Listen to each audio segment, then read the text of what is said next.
Bradley Holly does not get going. Everybody has to try and take avoiding maneuvers, someone even taking to the grass. And the front row just had a horrible start as Raymond Day also gets swamped. Boucher is going to go from fourth to first by the first turn. That is now Ozzie Milwain trying to take a little bit of a look. Oh, what a great move by Michael Broomhead. Caught Andrew Hardman napping, and now they're going to be side by side going into the Curva Grande.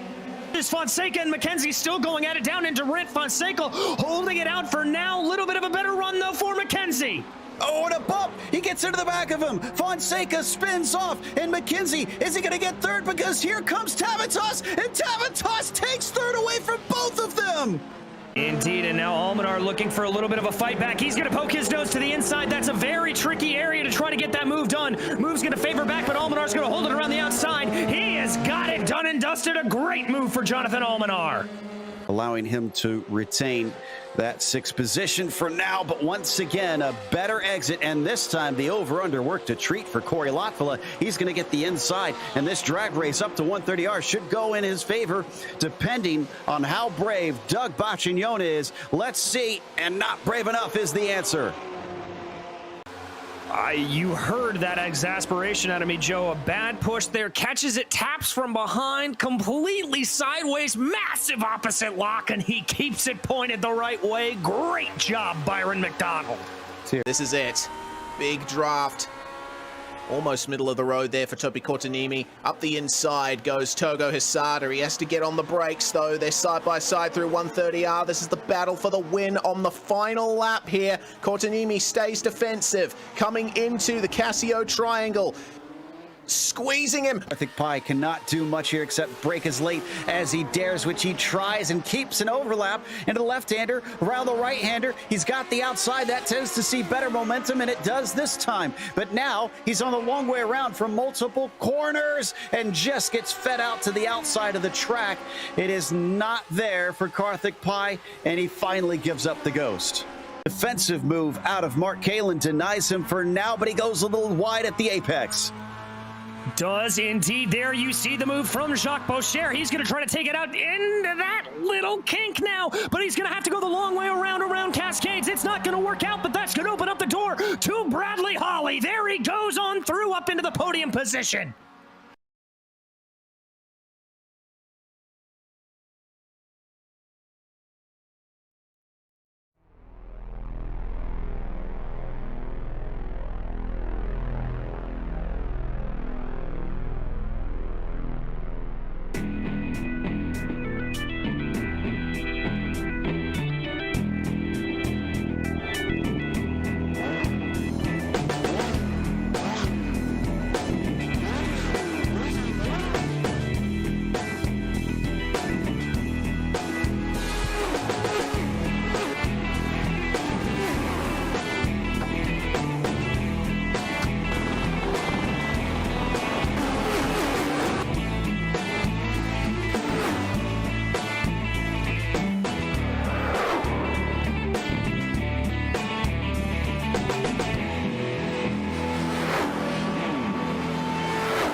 Two places that are not often compared are France and Alabama. But today, our drivers will experience their version of Talladega with Le Mans' historic layout plain host. While skill will still play a part, a cool head and a large dose of cunning will be much more valuable assets. Let's see who can conquer road racing's version of a super speedway as we get ready to watch round 4 of the Lotus 79 Sunday Grand Prix Series. And you'll see it all live here on the Global SimRacing Channel. Hi, I'm Joe Peak, and with me in the booth is DJ Clark. Behind the scenes is our director, Ryan Bauer, and he's using cameras provided by Dougie Beard. Le Mans has always been the realm of sports cars, so for our open-wheel crowd, let's head down to our track guide.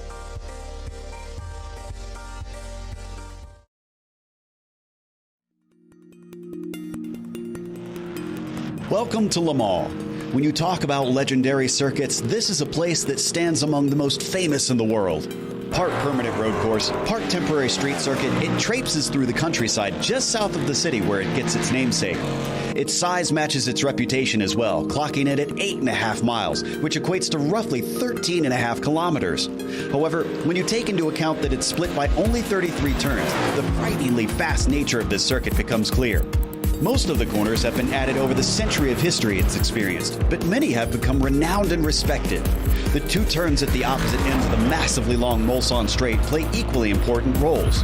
Tertre Rouge requires a great exit in order to not lose massive amounts of time, while Mulsanne Corner takes bravery and precision in order to brake as late as possible and keep opponents from passing you on the way in. There's also hair-raising moments like the tricky entry to Indianapolis, or the close walls along the bridge section in the Porsche curves.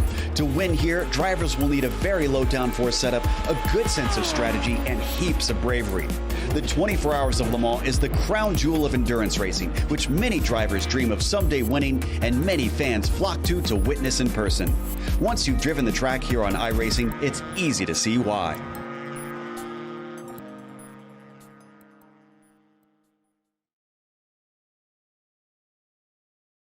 DJ, this is going to be a unique one on the schedule, and the drivers have, I don't know if anticipating it is the word, but certainly waiting for it with bated breath. Indeed, Joe. It's going to be an absolutely fascinating time to see these open wheel machines taking on the fearsome Mulsanne Straight of old. But that's not the only place of this track that they have to really think about. Obviously, the best passing opportunity is going to be there, but we may see a move or two done down into Indianapolis and Arnage. But some areas to watch out for are the Porsche curves in these Lotus 79s. You got to be a little bit careful going through there. You want to keep your speed up to maximize the downforce through there while also being able to get it right. Also, you've got to be very careful going down through the Ford chicanes, as going into that area can really throw off the balance of the car if you're too aggressive on the curbs.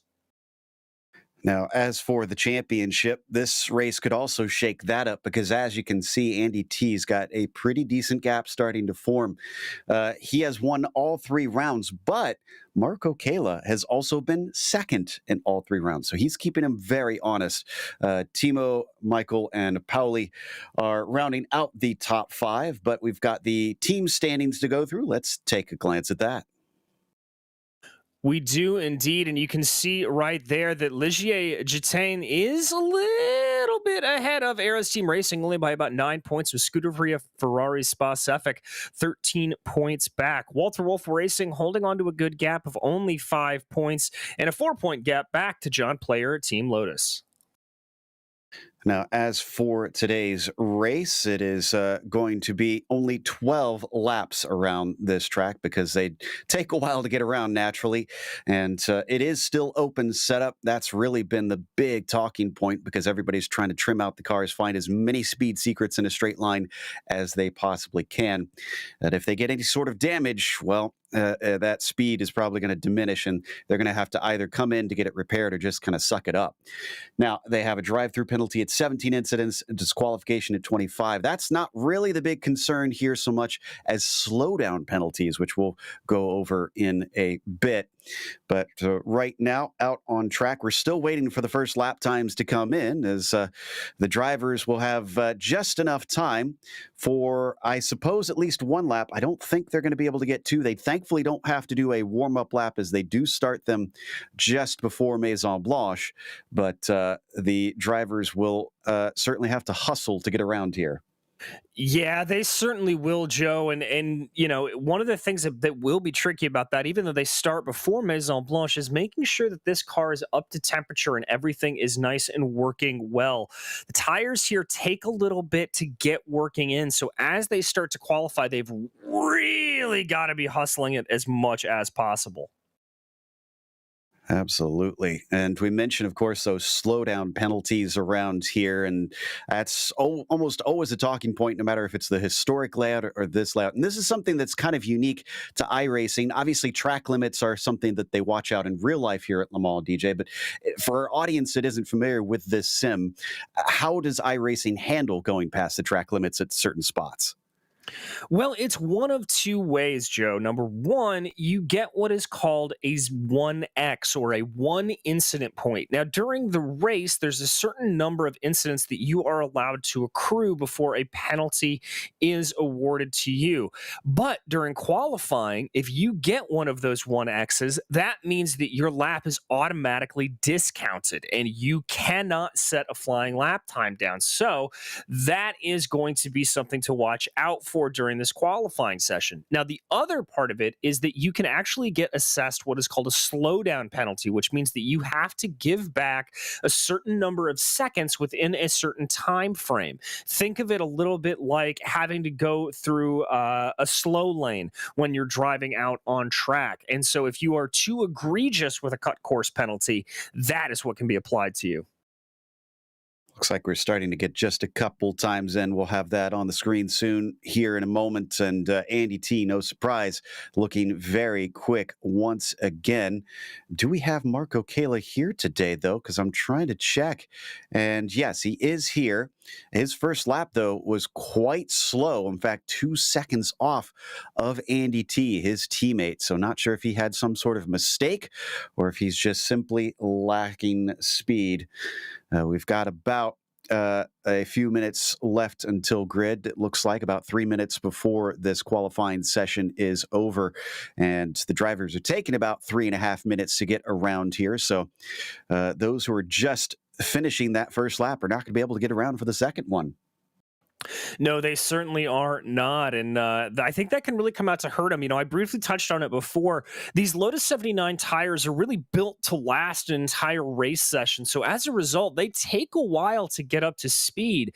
And if you don't get both of these hot laps down, really by the time you get around to the Dunlop curves or so, your tires aren't going to be up to temperature on that first lap. So I think the drivers who are able to get this second lap in, you're going to see a massive advantage for them. I just saw Ove Trangrade have a spin, so he's not going to get any laps in, as that is his qualifying essentially over. We've got 20 of our 24 drivers that have set time, so that's most of them at least. But as we said, it's like Talladega, qualifying not really the most important thing, except for keeping up with that front pack. I think that's going to be the talking point, not losing the main group at the very front. Yeah, exactly. It is going to be a little bit like you're seeing a race here, maybe at the Red Bull Ring in a series that Joe, you and I covered later on, the Absolute Beginners League. I think you're going to see a lot of similar style racing to that, where it's all just about being able to keep up in that group and stay around for that final lap, because I think we're going to see multiple wide cars coming down the Mulsanne Straight. Yeah, no doubt, especially on that last lap where everybody's hoping to get themselves up to the point before we get to the last few Porsche curves and through the Ford chicane, where things will end out, which is certainly going to be interesting to watch because the drivers are going to be slipping and sliding around with these cars, having nearly no downforce put into them just to try and get as quick as they can. We're hearing a little over 200 miles an hour that these cars will be able to reach on that Mulsanne Straight. I'm curious what that will be with the slipstream. Andy T is coming close to finishing his second lap, as I see Steve Bycroft moved up. Yuka Tolanen jumped up to third. It is still T and Partanen at the top spot, though, so drivers are finding improvement. T crosses the line, a 3:17.9. That puts him a second and a half ahead of Partanen, who does not take his second lap. My goodness, he is just a massive gap ahead of everybody else, but Gernot Frische does get within 1.3 as he comes across. Does indeed, but 1.3 seconds. Yes, this is a long lap time, Joe, but my goodness gracious, that is a gauntlet thrown down for Andy T. Makes me wonder as well if he's going to be able to pull away from people enough then to try and break that slipstream.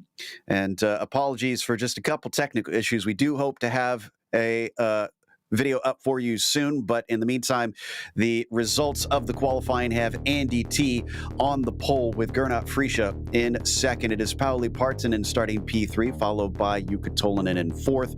Timo Karjalainen is P5, Timothy Reed 6th, and Steve Bycroft 7th, with Peter Konieczny to his outside. Fifth row has Marco Kela and Michael de Turk. Starting off in 11th, it's Severi Seppa, followed by Javier Sanchez with Timu Toika 13th and Pablo Suarez 14th.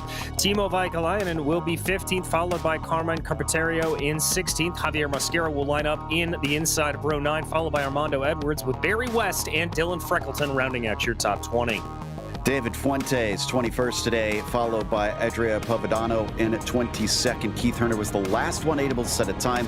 Ove Trangrade and Tomas Bartfai, the last two of 25. I was one off there on my count that are gridding up today. And it is slightly warm, but not too bad on the track itself at 90 degrees Fahrenheit on the surface. But cars are just about ready. We're waiting for our pole sitter and a few other front runners to find their way to the grid today.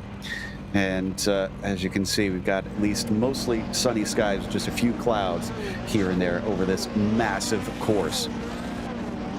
Yeah, we do indeed. And nice, about 90 degrees track temperature, so that is right about in the Goldilocks zone.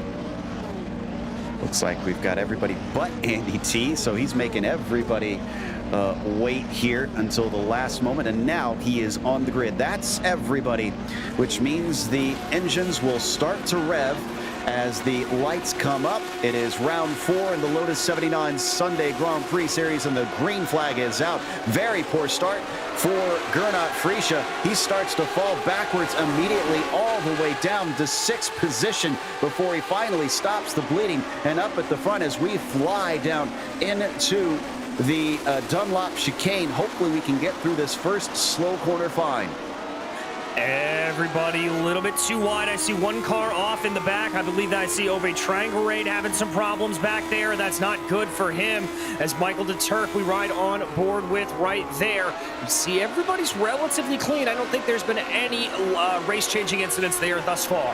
Yeah, Trangrade with a mysterious run off the course. I think he just got caught out by cars in front of him braking and had to dive off to the side. But now we are already onto the Mulsanne out of Turf Rouge, and it is T leading Partanen, Karjalainen, and Tolvanen. And everybody starting to tuck up behind in that world-famous draft here as they get themselves going and going down Mulsanne. Seeing what it is, it looks a little bit like we're having some movement here and there. Partanen trying to tuck in behind Andy T, but not quite close enough to make anything work. Highest I'm seen is 208 miles an hour with Severi Seppa, but he lifted a little bit there.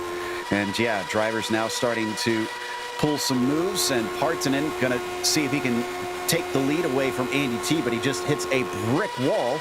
This is actually going to help Karjalainen behind them start to reel them in as he feels the slipstream pull him up as they come towards the Mulsanne corner. Let's see who can get the braking right. The tires and the brakes are probably going to be pretty cool by this stage. Yes, they are, but that's gonna be Andy T holding it out to the inside. Timo Karjalainen doing a good job not to rear-end Pauli Partanen there. Very tricky to judge that braking zone, but certainly Pauli Partanen staking a claim here on Andy T, making sure he knows that he is not letting him get away. Now, he's got to be a little bit careful because T and Karjalainen are teammates, and that could be a little bit, but here comes a run again from Partanen.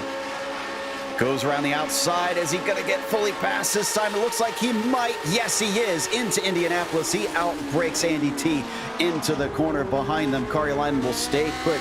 Only incident I saw through Mulsanne corner was David Fuentes have a little bit of a slide. Thankfully, nothing major. Oh, no! And that's T off! Oh my goodness gracious, he was not able to recover the car. He's dropping all the way down the order back into 9th place. I'm not sure exactly what happened there, Joe. We're going to go check the replay. I think he just outbraked himself, and it looks like Partanen is going to make some contact. Here is the replay. This is into Arnage that this happens. Just did not expect that car to sail up the inside. Yeah, and as he tried to turn in, which he had to eventually, well, the two just was not getting the car to rotate. No, really wasn't. And let's check out this replay there, as you can just see down into the corner. Oh, just sort of an error all across. This will be a great angle of it from above. I'm pretty certain this is just outbraking himself. I don't think this was a legitimate pass attempt, because you can see him lock it up. He realized I am way too hot into there, and he is down to 9th place. Not sure how much damage that gave each of them, but they're both still rolling. Partonen now in the lead. T falls down to 9th. The good news for him is I think he's still with this main lead pack. Yes, I think he is as well. I see him back in the order in 9th place, but that is still part of that big draft train. So it's now all to do for your points leader. So we ride on board with Timo Karjalainen, who is now in 3rd place as a result, up 2 positions from his starting spot of 5th. Let's see how fast they can get going. This is Timo Karjalainen starting to pick up pace. Let's listen to this Cosworth DF as it starts to hit high revs.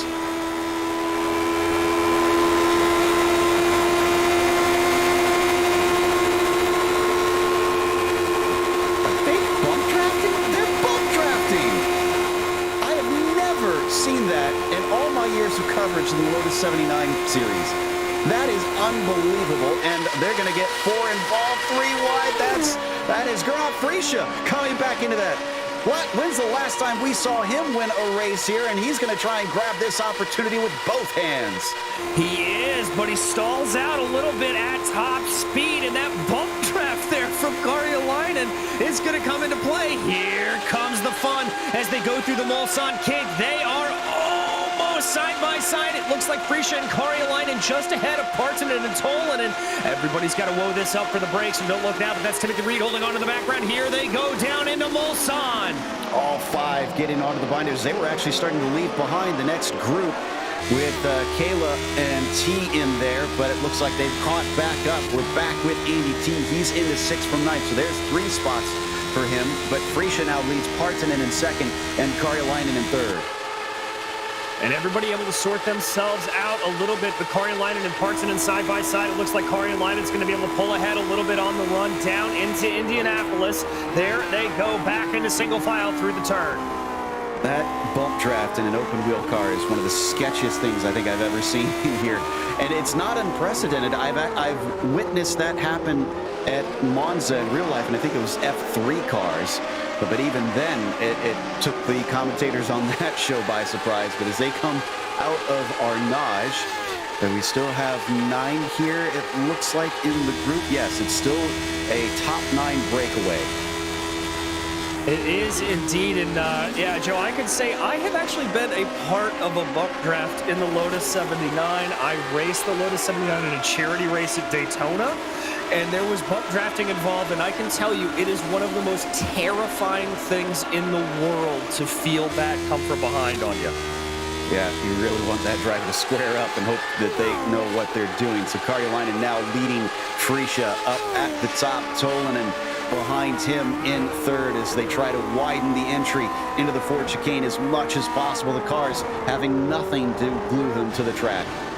Yeah, and that's what makes the Ford chicane so very difficult, is those slow speeds. You're not really getting the downforce. You're not really getting the ground effect there. And you have to be very, very careful, because even on this old layout, there are the modern style, very tall inside sausage curves. And if you take too much of those in these Lotus 79s, it will really throw off the balance of the car. And what little ground effect is working through those corners will be completely gone, and you can very easily find yourself spinning out. Timo's starting to get a little bit of a break here. He's up to about 1.2 seconds ahead. And I don't think that's enough that he's going to be able to completely pull away, but this will answer that question right here, because they're out of Tertre Rouge and starting to pick up pace. It's already coming down to about 1.1 off the corner and lowering. Yeah, Frisha is feeling the slipstream. Yeah, based off of what I was looking at earlier in the week, Joe, I actually anticipate it being about 1.5 seconds is where you'll feel the draft, as we ride on board with Andy T, going past Timothy Reed, going past Paulie Parton, and going for a little bit of a twofer here, and it looks like he's got the speed to pull it off. All right, that's up to 4th place now. He pulls in front. Maybe he wants to try and get a little bit of a bump draft train going, but Partonen's not hooking up quite yet. We hop on board with Timothy Reed. And no, none of them are making contact here. It seems they're a little too timid about this in this tiny trio. Yeah, you've got to have a lot of confidence to be able to get that bump draft working. You see up ahead, Tolonen just trying to tuck in behind Frisha as they get ready here to break into Mulsanne. Is that a little bit of a look from Gernot Frisha? He's not going to go for it all out, but they've got to be careful because this is Timothy Reed behind 2 by 2 there into the corner, holding it out. A little bit of a look for Paulie Partonen, but Andy T able to hold on to 4th place. And critically still within that slipstream. I don't think that was a move from Gernot so much as just trying to pull out and get some of the air to slow the car down when he wanted to brake, and so he didn't run into the car ahead. And you can see there's a little bit of an attempt on the lead as we watch from Andy T. Looks like Frisha did not get that spot, but behind him is that Timothy Reed managing to get by Marco Kayla. Not quite as Kayla powers around the outside. And that is a power move from Marco Kayla, just absolutely denying him. And there you can see out the back, Timothy Reed a little bit frustrated at that, but that was a very, very strong defense from Kayla. And Michael de Turk, one of our top runners in the points, just had an accident. We could just see it in the background through Indianapolis, slid off, and unfortunately it was enough damage he had to take a tow. Not sure if he had help or if this was on his own. Let's see. Racing side by side. Yeah, side by side there. This is very, very tough to not be on line for the left-hander going down into little contact. Yeah, there's contact. Both of them going off, but not sure. Is that Peter Konieczny? I think that was Peter Konieczny that he made the little touch with. He's able to keep going. We come back to Jukka Tolonen in the third, heading out of the Ford chicanes. Now just accelerating off there. It seems like Karjalainen is just a little bit better on this part of the track. I wonder if he does have a tiny bit of downforce. He very well might, Joe. I mean, it's a very distinct possibility as Andy T sets the fast lap of the race as Jukka Tolonen getting very, very sideways coming there up through the Dunlop chicanes. T recognizing, I think, a little bit of blood in the water. He is going to be ready to move himself forward. Yeah, up to 4th now, and he's caught up to that top trio. So despite a little bit of a scare earlier on, I think he's been able to recover officially at this point from his incident. Now as he starts to pick up speed, Tolonen going to allow him to catch back up. I assume he's going to get by. I don't think they're going to catch Frisha, though. About 7/10 ahead currently. Yeah, it's going to take a little bit to get up there as there's the move to the inside for Andy T. And he's going to be able to maybe pull alongside there, but then stalls out a little bit as I believe, yeah, that is going to be Tolonen very heads up, actually getting the draft off of Gernot Frisha, and that's going to be able to let him stay ahead a little bit. Yeah, just has that frustratingly little bit more of speed. I wonder if does the side draft work here? Is that a NASCAR thing that transfers over to this style of racing? It actually does. If you race a super speedway in these Lotuses, the fastest way to go by is to be side drafting. That's the way to go forward. So the side draft is a very effective strategy if you're able to hook up with somebody. Up in front of them, there was an attempt from Gernot Frisha to go by Karjalainen, but it was not successful. Everybody back onto the binders. Big slide off the corner from Jukka Tolonen. So he's going to lose a little bit of his exit speed. And we are down a couple cars. Peter Konieczny with that contact with the Turk has limited now to 7 in the front group. So, and then there were 7. Yeah, that gap between Peter and Timothy Reed at about 5 seconds. So that is going to be pretty tough to get going. Jumping back in the field, though, giving a little love. This is Kimmo Villikarainen in a nice little battle. Vying for the 12th position, and Adria Papadano is going to have just a bit of a nose ahead as we watch from Mascara's perspective. You can see how hard it is to get the car rode up here into Indianapolis, but somehow Adria is able to do it. Yes, he is. Jumping back to that battle, running on board with Andy T. Gernot Frisha having a little bit of a look down to the inside as they get their way ready for the Porsche curves. Ooh, little bit offline there for Gernot. I think he's going to be kicking himself. He carried just a little bit too much speed there into the right-hander. Yeah, through karting now and into Corvette as we ride on board with T. Karjalainen once again, looking like this is his strength, and that might wind up being critical. You have to think if Timo can be ahead by the time they get into the Porsche curves, that is job done. Very much so. Very difficult to get any sort of a pass done. Whoa! As that was Timo Karjalainen, all kinds of sideways. We ride on board now with Timothy Reed, the back of this leading pack. They're all separated by about 3 seconds here, and each and every one of them just close enough to be able to get a good chunk of that draft.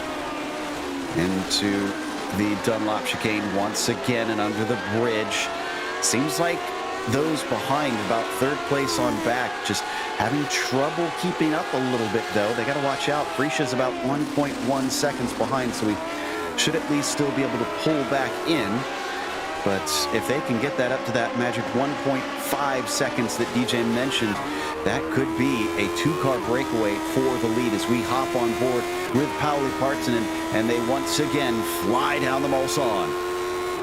Yeah, and this as a driver, it's all about just minimizing those inputs. You want to absolutely not put a single bit of steering into the car. Let the car float as straight as possible. All drivers here ticking up over about 200 miles an hour. I'm seeing 207, 208 coming across my speedometers. Yeah, looks like Frischa's going to catch up ahead as we continue to watch from Partonen there for a moment. And yep, side by side, Frischa uses that momentum to slingshot past. The two of them have not been gaining all that much on Karjalainen critically. So looks like Frischa might be able to pull them up a little bit better through the Mulsanne kink. They're also being gained upon by Tolinen and Kayla. But, man, it only went down from about 1.3 to 0.8 tenths of a second by the time they get to the braking here.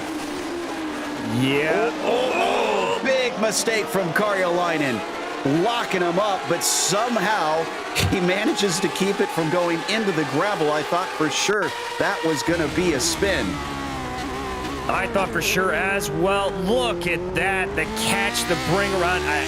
When you get this Lotus 79 sideways, it is almost impossible to be able to catch. It's like driving a dirt car that's out of control almost. And so great job. Woo, Gernot Frischa looking very aggressive on the back of Andretti. That's the second time I've seen him do that. We didn't have it on camera, but before he had ducked his nose in with an attempt into Indianapolis. So he's poking and prodding there. But again, he was the one we saw coming into Mulsanne corner once pull out of the slipstream at the end. So I wonder if that is a legitimate thing he's attempting to do, to put air on the car to help it slow down. Very well could be. If you are fully tucked behind another car, you are going to lose downforce from the front and rear wings, but it's not nearly as important as, say, if you were driving a modern Formula One car. Well, I say that, a formerly modern Formula One car, because ground effects are coming into play next year. But with the ground effects, that's not really going to be all that disrupted by the air in front of you. So he's probably just trying to get that little bit of a competitive edge, but it's not going to be nearly as important as if you're driving an Indy car, let's say, for example.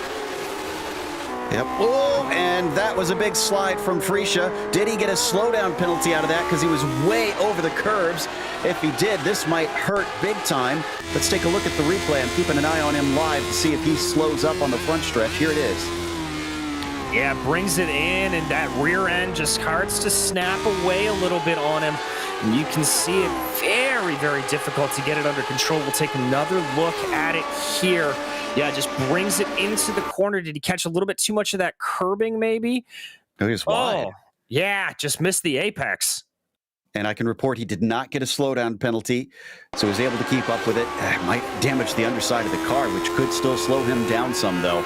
We'll see what it does, because they're coming onto the Mulsanne once again, as that Fittipaldi machine is about half a second ahead of Tolinen, but he's 1.2 behind Andy T. Yes, he is. Just doing a quick check. I don't think he's got any underside damage, but you can see Andy T closing up very, very quickly. Yeah, that's Tolinen actually there that we're watching just behind him. Had about 5 miles an hour quicker there with the slipstream. And also our leaders now going side by side as we watch Tolinen manage to pull up next to Gernot Friesche. There's the two leaders as well. It looks like Marco Kayla, teammate to Andy T, is starting to join the fun, making it 3 wide back there. 5 cars all up in the top 5 spots, racing side by side at over 200 miles an hour. Oh, these boys better be careful. It's going to be very tricky. You can see Gernot Friesche, I think, just trying to back out of it a little bit, saying, I don't want any of that up front. T trying to hold it around the outside of Karjalainen. Behind, it's going to be Kayla and Tolinen. Wow, what car sideways? Oh, drifting it through the Mulsanne corner, and still they all managed to keep it clean, but T could not get the spot. He gets another bite of the apple here. If I know Andy T, he wants to have that track position. He wants to be ahead of Karjalainen at all opportunities. Almost driving that thing off the track, near contact between the two. Oh my goodness, these guys are going for broke here. Braking hard for Indianapolis, but still Karjalainen holds ahead, and it looks like his instinct is right here. And Karjalainen having the lead as he tries to go for the inside once again. Karjalainen having that track position is critical. T cannot get by here. No, it just doesn't look like he can. And remember, Joe, these guys are teammates. They're both Raccoon Racing teammates, so I'm a little surprised to see them as aggressively fighting with each other as they are. I'm not too shocked. Again, Andy T likes the leads. Yeah, he's the teammate, but it's every man for himself here. And let's bring in one of our early DNFs. We've lost Suarez and De Turk, and we have been joined by Michael De Turk. Thanks for coming and joining us here in the booth, Michael. You've got experience down on the track, so you know a little bit better what it's like. Is it genuinely this hard for someone like T to actually pass? Are you surprised to see that Andy can't get by Timo? Oh, looks like we've got Michael a little bit muted here. We'll see if we can get his microphone sorted out. Sorry about that. Yeah, what's your take on what's been going on with these top two, Michael? The conditions are pretty slippery this session. I mean, Timo's driving really well, but you know, he's making Andy work for it. As we see, Timo put a big slide there through Dunlop. Wow. Yeah, that car fishtailing off the corner. This might be what Andy T has been waiting for. Down through the Chapel Run, down into the Forest S's, but still Timo will not give it up. But the car looks like it's starting to get a little out of sorts. Can the tires maybe get a little bit overheated? They can get overheated, yeah, but it's just a matter of cooling them back down. You're not going to wear them out here, even over a long lap like this, but running through that final sector and the first sector before you get to Mulsanne, very easy to overheat them as here comes T. T's going to get a good boost. Does he get fully ahead? He wants to chop across. He could right here. Just pulls ahead in time, but Timo back to the other side of him, and now they're starting to pull in Tolinen and Kayla and Friesche as well. Michael, what is it like in the car along this incredible long straight? You really want to go 3 wide, but you really don't want to go 3 wide. I think earlier in the race, Marco and Andy and maybe Peter and I were 4 wide going down the Mulsanne, and it's terrifying. You're on zero wing, you can't see where you're going, and you have to just trust the guys in front of you and hope. Friesche briefly gets ahead into the lead. It looks like Tolinen's going to try and split Karjalainen's going to try and split the middle as off to the side and breaking deep into the corner. It's a game of chicken. It's going to be Karjalainen who does it the best. No, too much as he starts to slide once again, almost like a rally car through the corner. Andy T finally has the lead. And they're not done yet. Jukka Tolinen now, as we ride on board with him, looking very, very interested in all of this battle. That's Andy T moving over to try to give a little bit of the draft. Oh, here comes 3 wide and going down the run into Indianapolis. And it looks like Karjalainen's got the inside as they start to break for the corner to his inside. Tolinen tries to take it away, but using the banking of Indianapolis, Timo Karjalainen is once again back to the front, breaking a little bit too deep. Tries to chuck it into Arnage, but that doesn't work as once again Karjalainen fends him off. My goodness, Michael, do you wish you were out there, or are you enjoying this more from the booth right now? I mean, both are great. During the week, I've watched these guys put a drift show on, and I've just tried to keep up. Certainly not my strongest track, but you heard last week, Andy and Marco said they weren't that enthused about coming to Le Mans. Well, watch this race and tell me this isn't exciting. I am having the race of my life. Oh, no! Timo Karjalainen gets hit, and that was Andy T with the second time making contact, this time with a different fin, DJ. It was indeed. We check out the replay here. I think there was a wee little bit of ghost contact, but at the same time, that was just Andy not anticipating his teammate slowing down a little bit more. Jukka Tolinen just, I think, checked up Karjalainen there. This is from Frisch's perspective. It all came to a head. There was close racing, and they've definitely lost the draft.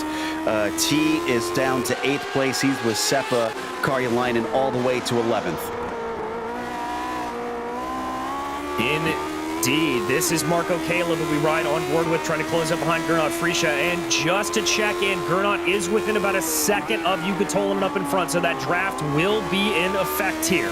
This is Marco's best chance to try and take the points lead away here, with Andy T way far behind and looking unlikely to be able to regain the front group, especially if he's got damage on that car now. So as they come on to the Mulsanne, Tolinen about a second ahead of Frischa, about 7/10 ahead of Kayla, but they should regain the slipstream. We're watching from Timothy Reed here, 1/10 behind Marco. Can he manage to take the victory, get max points out here? Of course, he's not going to get the 2 points bonus for pole as they go side by side now. Indeed, they do. Reed just being very patient here around the outside, waiting for that to come in, but it looks like he's stalling out a little bit as they get to the end of the Mulsanne. Now, I'm very curious, Michael, because in previous series that we've covered on any of the versions here at Le Mans, drivers tend to try and ride the middle on that line to try and use the crest of the road to lessen the air underneath the car and go faster. Is that not a thing that works here in the 79s? Doesn't seem to work that well. It seems to be you want to pick a side and go down one of the edges of the road. Every now and then you'll catch just a little bump, and it'll just, even with the ride height set at almost maximum, it'll just bottom the chassis out a little bit and you lose a couple hundredths here or there. And so we tend to stay to one side or another. I looked back, and unfortunately it looks like Andy's side pod as well as his front wing are crushed pretty good. So I think he's going to be suffering on the straights pretty badly. Oh, that is a shame to see for him. Yeah, he's not even close to anybody, almost wobbling, it looks like, as it comes down the straight. But the battle for the lead has gone back to Tolinen as Frischa once again gave it a shot. He's going to get back into the slipstream of Tolinen under braking. And that brings us to another point that I was curious about, Michael. We've been watching Gernot Frischa put his nose out under braking. Does that actually help the car slow up? Is that a legitimate strategy we're seeing from the number one?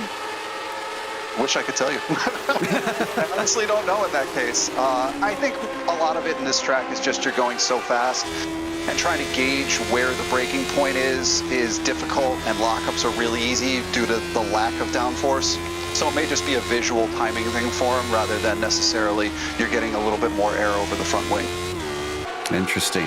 Well, it's certainly been a repeated pattern for Gernot Frischa at times, but he slips back a little bit through the Porsche curves behind Tolinen, allowing Kayla to catch up and Timothy Reed. I believe we can call this a 4-car breakaway now because Partanen is about 2.5 seconds back from them. And there you see that quartet coming along the front stretch. We're only starting lap 9 here. Yeah, it's really kind of amazing. We've seen so much action. It's hard to believe that we haven't had more laps in here, but thus is a lap around this fearsome Le Mans circuit. A little bit of a lock up there in front, I believe, from Jukka Tolinen, and it's going to allow for Gernot Frischa to close in just a little bit more. Yep, coming now down through the Forest S's here. A lot of banking at this part, but it does crest a little bit. You can see them try to keep it from sliding out into the Armco. And on to the Mulsanne they go, trying not to get that slowdown penalty out of Tertre Rouge and keeping the car safe. Here we go again. Are we going to get 2x2 or are we going to go 3 wide once more? Well, let's wait and see. That's really all going to be down to Timothy Reed. I think we're going to get a little bit of Noah's Ark here as they go in, and indeed, there comes Timothy Reed. He's going to get the benefit of the draft in front of him from Gernot Friedrich, who starts to pull ahead, but Reed thinks better of it. He's going to pull back into line, just not liking the speed he's got.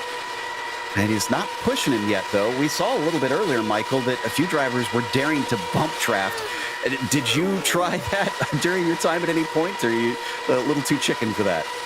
Yuka and I think Paulie and Timo and I played with a little bit earlier this week. We were having some fun both in official and unofficial races.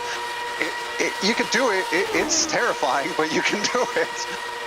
Yeah, it scared me watching it, and we still get side-by-side for the lead. Friesche on the outside in the yellow, inside with Tolinen in the red and white. It's once again who can break latest down into the corner. Friesche takes it deep, but too deep, and he keeps it out of the gravel, but he now falls back to third as Kayla pops through. Yeah, good heads-up move there from Kayla, and that was not really an aggressive move from Jukka Tolinen to force Gernot off the line. It just looked like both of them wanted to give each other plenty of space. Gernot here thinking about trying to make a move there. Didn't quite have the overspeed that he wanted. Oh, that was a little bit heads-up, almost of a crossover there that he tried to throw going down to the right-hander before Indianapolis. Yeah, like I said in the intro, it is all about the cunning, your strategy, and understanding how these slipstream races work. So have to be heads up, and it seems like Kayla has got his wits about him. Now we come down the last long straight of the track, flying towards the Porsche curves. Doesn't seem like it has been quite long enough compared to the others, as there have been some side-by-side, but not nearly as much. No, not nearly as much. This is really a part of the track where you've just got to be patient to ride behind, have confidence in the car, drive it to the best of your abilities, and set yourself up. The way we're seeing this race develop, it is all about the Mulsanne. Everywhere else is just waiting. Seems like a quote we've heard about this, one of the famous drivers from this track. So as we hop on board with Gernot Friesche, now sitting behind Marco Kayla in those second and third spots, we enter into the Ford chicanes. You can see just how much they have to saw at the wheel to try and find the grip out there as the car wants to struggle away from him out of the Ford chicane, and that loses him some precious time behind the four. Yeah, it really does. He's going to be about 0.7 of a second behind, so that's enough to be able to get the benefit of the draft. Ooh, closes up a lot under braking there, going into the Dunlop chicane. Come over and cresting over that world-famous bridge. Starting to drop Gernot Friesche just a little bit. I think he's within range, so he should be able to collect it back up. I'm sure they'd love to make it a two-car fight at the end instead of one, or instead of four, rather. Although everybody would like it to just be themselves up at the front. But once again, we pick up speed and repeat the process all over again. We do indeed, and this is about the biggest gapping we've seen from these drivers. About 0.5 of a second going on to Mulsanne between Tolinen and Kayla. Same with Kayla and Friesche, and back to Reed as well. This may be the first lap, Joe, that we don't see a little bit of side-by-side action, although Marco Kayla moving around a little bit like he's thinking about it. I think he's close enough, and he's going to have quite a bit of speed with him coming from so far back, but so is Gernot Friesche, 210 miles an hour, 11. I think that's the fastest, the highest speed I've seen all race so far. We could have had a little bit better, but that's the first time I've witnessed up into the 210s and 211s. Now, hitting the brakes, Kayla does manage to get side by side. Who is going to be the bravest of the two? Hitting the binders here pretty soon, up and over the crest, and it looks like they're dead even. Now into the corner, outside to Marco Kayla. Can he get the power down sooner? They are once again dead even. Nobody finding an edge, and the drag race continues. Very respectful driving there from both Jukka Tolinen and Marco Kayla. That was Tolinen not really forcing him out too wide, giving him plenty of space. Whoa, Friesche getting interested in this. He wants the 3 wide, but there's no room at the end, and he backs out of it as they hit the brakes down into Indianapolis. This is where the guts really come out, and Marco Kayla's got the best of them. He does indeed. I thought he was going to maybe overshoot the corner there a little bit. Now rolling it down into our nage. Everybody nice and even getting out of there, and they're going to run single file in the run down to the Porsche curves. Going to be 2 to go next time by, and even that is still another good 6 to 7 minutes here on this track before we are done with this race. We've watched from the view of Timothy Reed. About the only certain thing that we can say is that we are looking at a new winner this round. Yeah, indeed we are. Andy T still back in 8th place.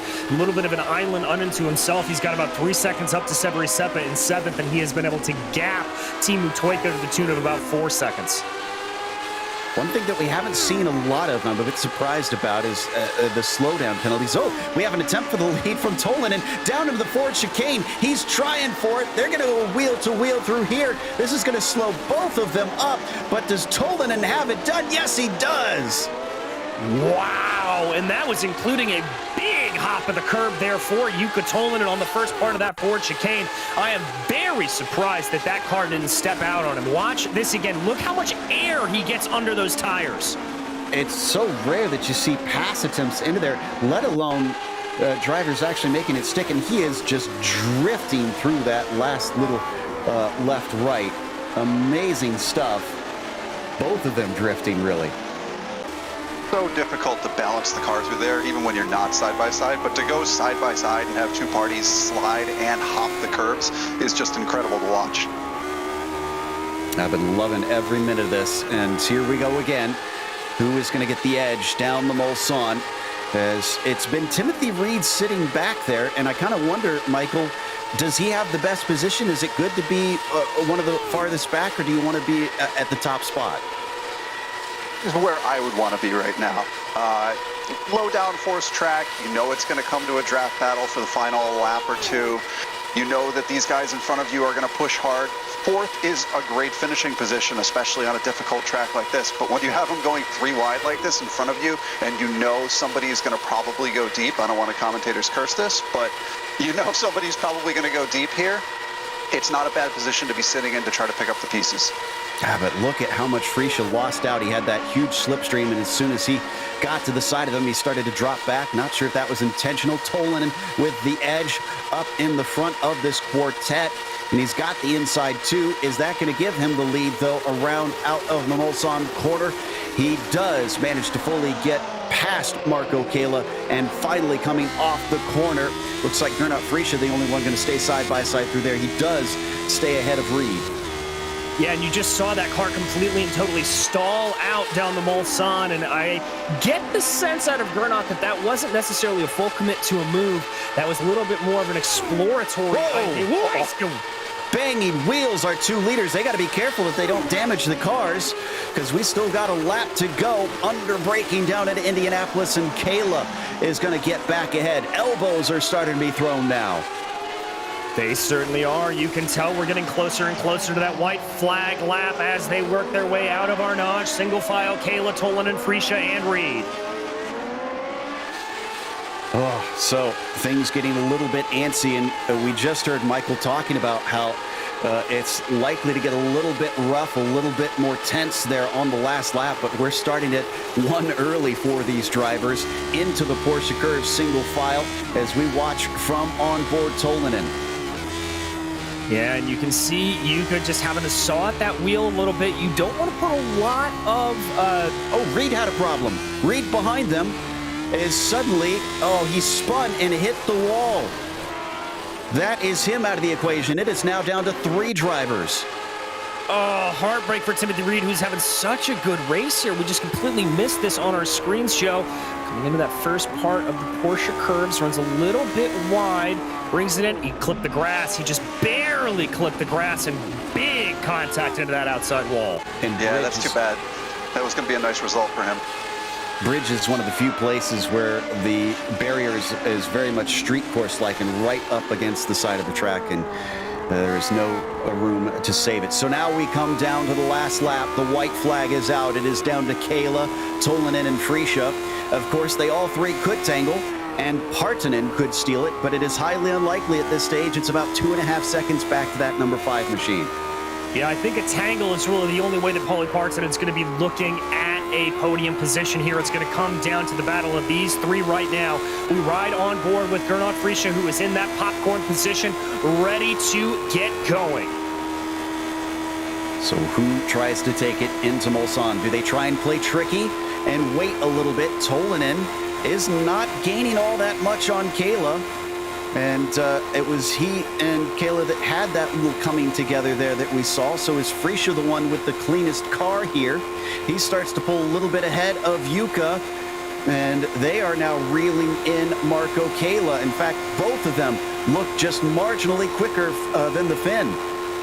Indeed they do, and here we go. 3 wide down the Mulsanne straight. They are going to swallow up Marco Kayla, and that means Gernot Friesche and Yuka Tolinen are going to be there. But now as the draft comes out of play, Marco Kayla is going to be able to take the inside there. 3 wide.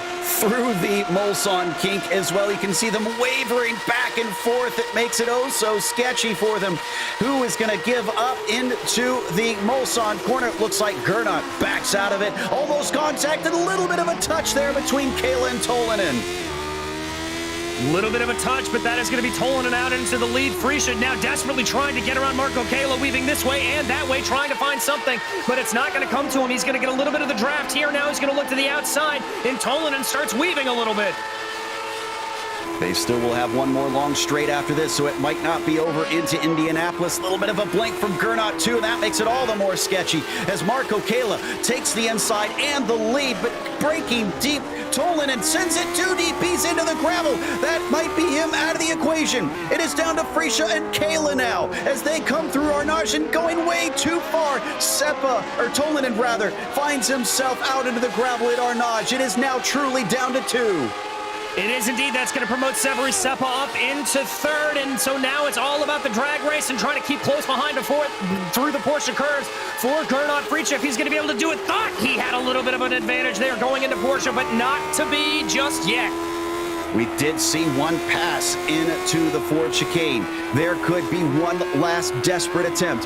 Does Gernot Friesche try it here? Will Marco Kayla manage to take the victory and overtake the points lead on his teammate Andy T, who currently sits in 6th out of the Porsche curves, past Corvette now, and out of Maison Blanche. Marco Kayla is too far ahead. Gernot Friesche does not have an answer, so all he needs to do is be safe through the Ford chicane, and Marco Kayla takes the win at round 4. Oh my goodness gracious, he is going to be followed by Gernot Friesche and Pauli Partsinen. Able to get the move at the line from Severi Seppa, will come home in 3rd. Andy T settles for a top 5 today. Tolinen down to 6th, unfortunately. Bycroft 7th, Toika in 8th, and the other drivers that we really didn't get to see because there was so much action at the front. Guys like Sanchez, Trangrade, what a recovery, up to 10th for him. But that's going to take us to a quick break here on the Global Sim Racing Channel. We'll come back with the official results as well as driver interviews.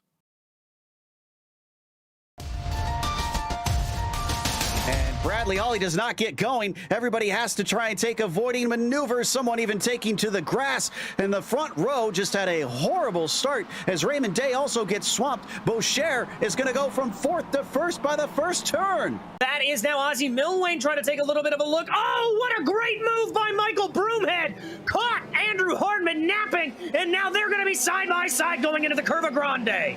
Is Fonseca and McKenzie still going at it down into Rit. Fonseca holding it out for now. A little bit of a better run, though, for McKenzie.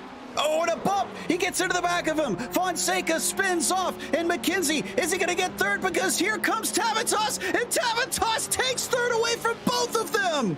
Indeed, and now Almanar looking for a little bit of a fight back. He's going to poke his nose to the inside. That's a very tricky area to try to get that move done. Move's going to favor back, but Almanar's going to hold it around the outside. He has got it done and dusted. A great move for Jonathan Almanar.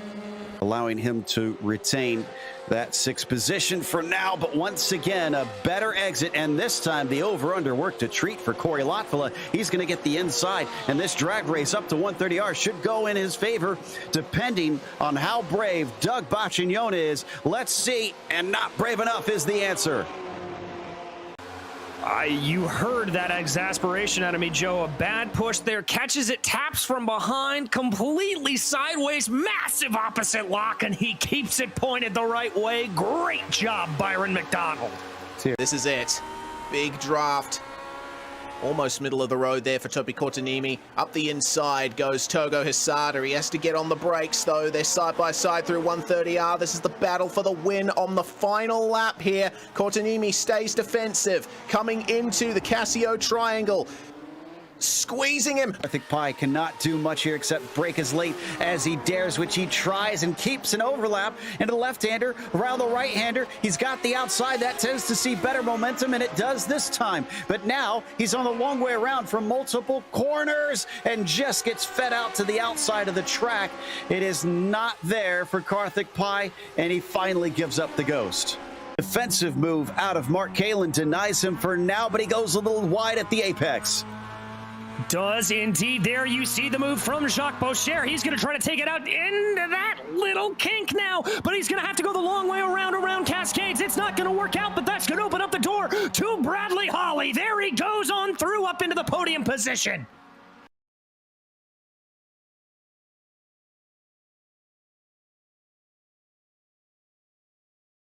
Welcome back to Le Mans. We just watched one of the most amazing races I think we've ever seen in the Lotus 79 Sunday Grand Prix series, but it was Marco Kayla who finally got his first win of the season, beating the multi-time champion Gernot Frische by 0.6 of a second. Pauli Partanen snuck into third at the end with Severi Seppa winding up P4. Andy T, who was miles ahead in qualifying, could not overcome the draft and had to settle for fifth, as Jukka Tolinen was P6 and Steve Bycroft 7th. And it was Timu Toika P8 up from 13th. Nice gain of spots for him. Xavier Sanchez 9th. And how about Ove Trangrade failing to qualify and went from 24th to 10th? It was Timu Karjalainen coming home in 11th, followed by Kimmo Vachkalainen in 12th. Carmen Campeterio was 13th, followed by David Fuentes, and then Javier Mosquera in 15th. Barry West was 16th, followed by Armando Edwards, with Keith Turner, Peter Kozneski, and Dylan Freckleton rounding out your top 20. 21st was our first driver, a lap down, Adria Pavadano with Timothy Reed, 22nd. And then you get to the DNFs with Bart Vijdeturk and Suarez. But we have our winner ready to talk to us, Marco Kayla, who came up from 9th, so he definitely had to do some work. Marco, we were a bit shocked before we get to the race. We were a bit shocked by the qualifying pace difference, not just between you and your teammate, but everybody and Andy T. What do you feel made the difference? Did you make a mistake, or what was going on? I don't got the pace. I'm really not liking this track at all, so I was way off and should be there all race, but at least everybody is fighting like hell, so I get the draft, so lucky to win this race anyways. Well, sometimes it's better to be lucky than good. But what was the strategy coming into this race for you? Because obviously with that slipstream, it makes it a little bit less about that raw speed. Did you have a plan on how you wanted to attack things, or was this just kind of fly by the seat of your pants? Yeah, just seeing how the race goes. I didn't have any plans, just hoping to finish in top 10 anyways, but it was a good result, I have to say. Because of all your second places, this is going to, I think, potentially allow you to overtake your teammate in the points after this one. How do you feel about the rest of the season? Do you have anything to try and battle Andy for the championship? Of course, I will try. I will miss next week, but I'll be back in 2 weeks and put everybody in a hard place again. Hoping for next win.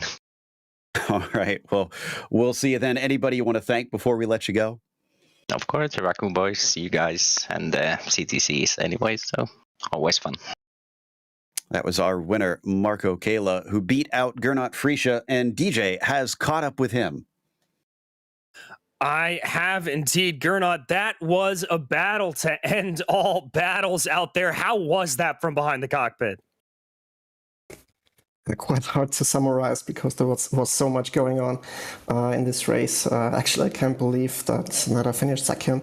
Didn't really expect that, especially after last week's performance. But yeah, for some reason, I was quite competitive today, and I also had a setup with no downforce at all, just to make sure I had a chance of passing on the straights. And yeah, I think things came together well for me in this one.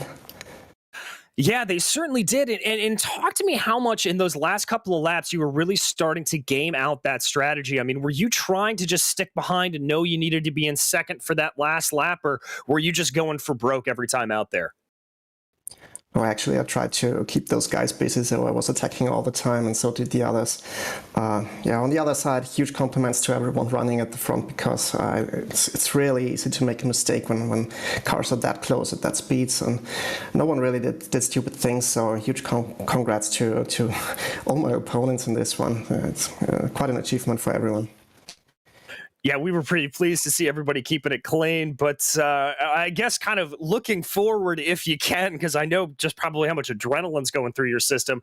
We head to a little bit of a different track in Brands Hatch next time. How do you think you're going to be able to do there? Usually it's a track that I like. I always say I don't like the super speed, very low downforce tracks. On the other hand, lately I've been doing quite well there. Still I don't like them. So Brands Hatch usually should be a better track for me. But it's the complete opposite to what we had this week. So yeah, it will be interesting to see what's going on there. Well, I know we're interested as well. But Gernot, anybody you'd like to thank for this second place run today? You guys, as usual, of course, the other fast guys in this series, because quality of racing, especially on this track, has been amazing. So huge congrats to Marco for a great win as well, and to Pauli for being on the podium. Bye-bye. Well, thank you so much. That was Gernot Friesche, your second place finisher here today. And now Joe's caught up with your third place finisher, Pauli Partanen. Yep, probably a bit of a testament to the never say die attitude, because it looked like the damage from that incident we just saw on the first lap certainly hindered you. You started to drop the pace of those in front. So what exactly were you feeling? Was it just all straight line speed, or was it affecting the car elsewhere too? Yeah, it was only just the top speed of mine. It was something like 5 kilometers an hour slower than it should be, so it was almost impossible to race, but I was able to stay in others' draft like for many laps. That helped me very much, and of course there was much of crashes in front of me that helped very much, but I'm so surprised I'm third. I was so lucky. Talk about that incident with Andy T on the first lap, because it caught us by surprise. Were you expecting him to come up the inside, or what was your perspective on it?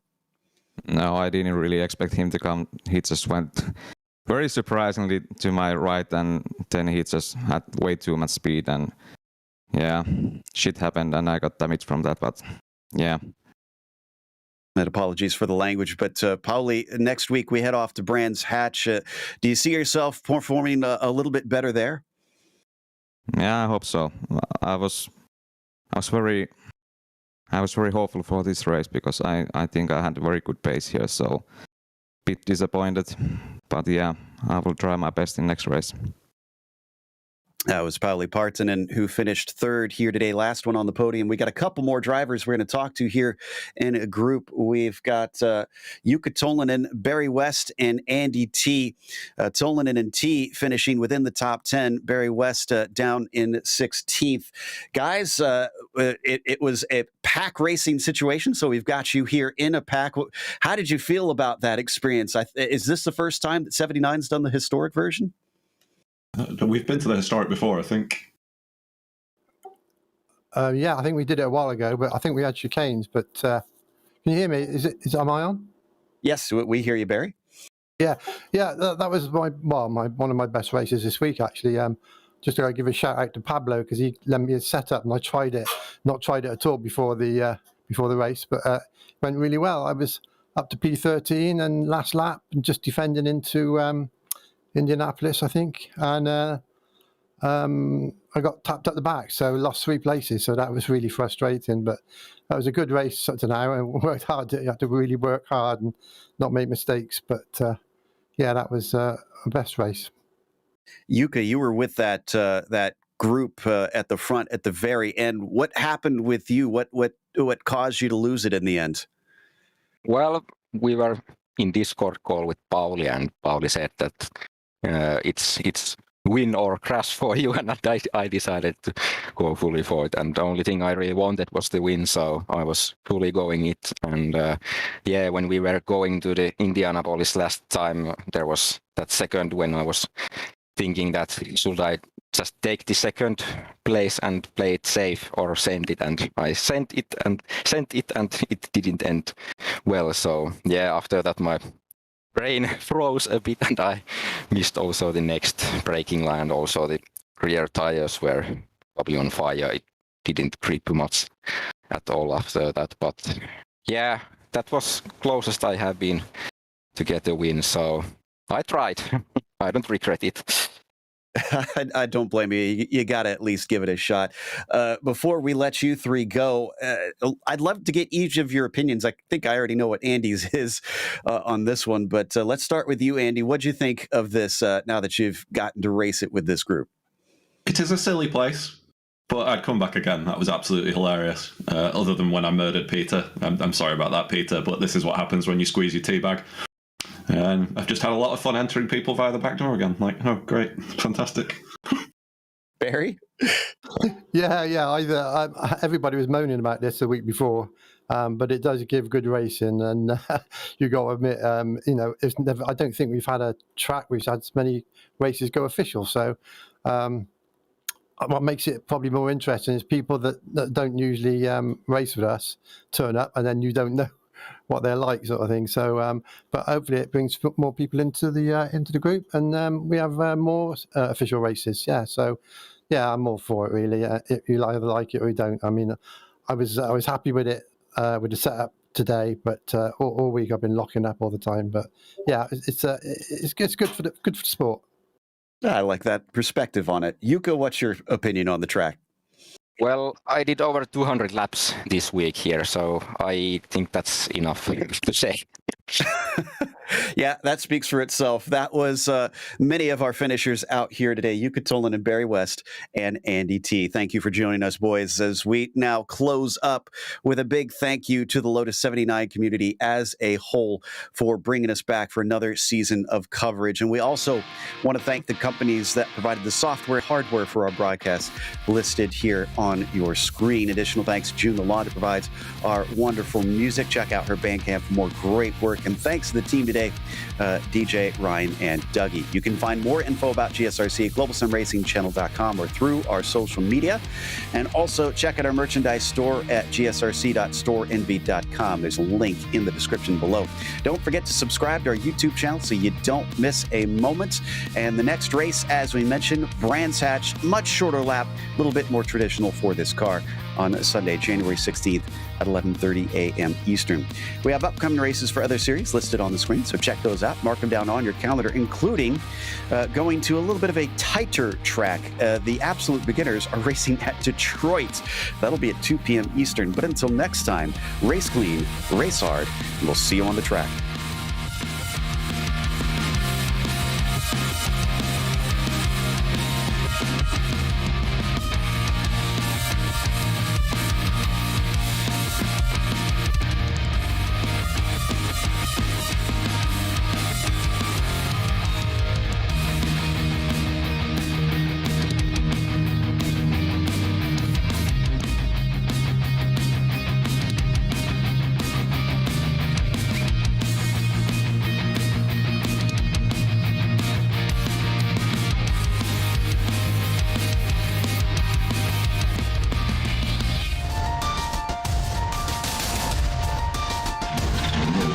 Whoa.